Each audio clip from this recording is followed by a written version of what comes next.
So, what's up guys? Papakita ko sa inyo yung body ko na without drinking, without any intake, without drinking. So, ito yung body ko guys, and we will try to weigh in ngayon. So, yan.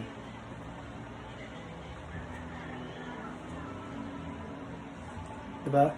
So, we'll try to pose some poses.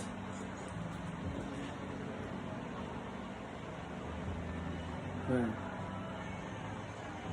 Diba? So, we'll try to weigh in ngayon if nagtaas ba yung timbang natin since bulking tayo ngayon. So, let's go. So, introducing guys sa ginagamit ko na weighing scale.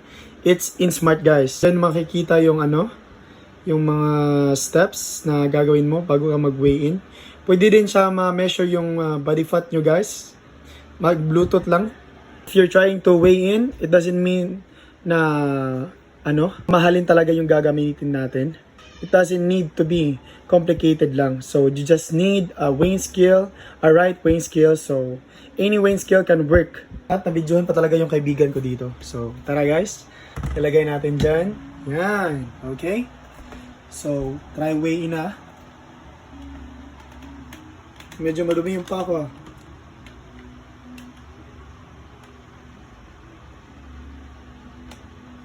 Okay. So, 70.8. Wow. I mean, lean bulk actually works talaga. So, ito yung gamit natin na weigh in guys. Pang weigh in. Quick tip lang guys, if you're trying to mag-bulking, make sure to hit your caloric intake lang every day. And then, more protein meals. Kasi yung protein, fat burner siya.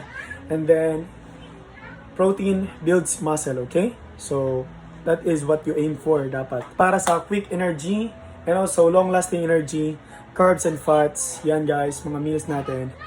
Yung tatlo, big three, yan. Dapat pasok yan sa meals natin. Also, dapat yung trainings natin, make sure you're pushing yourself to the limit. So, push yourself always. Like, it feels like uncomfy na. You should always push, but hindi na sa injury. So, push lang palagi. And also, one factor din yung sleep eh. So, make sure you're sleeping 8 to 9 hours daily or 7 to 8. That's good guys. So, para meron tayong energy pag nag-gym tayo and we can push to the limit. So, let me know guys if may mga questions kayo na gustong itanong. So, we will try to answer it guys. We are willing to help naman if you are willing to help yourself. A big 3 factor din yung meal natin, yung sleep at saka yung training. Make sure you're hitting these 3 also to build muscle, lean muscle like me, like that. So, if you want this muscle guys, track your meals, track your sleep, and also track your training. So, yun lang guys. Sana may natutunan kayo for today's vlog. And peace out. Boom, boom. Yes.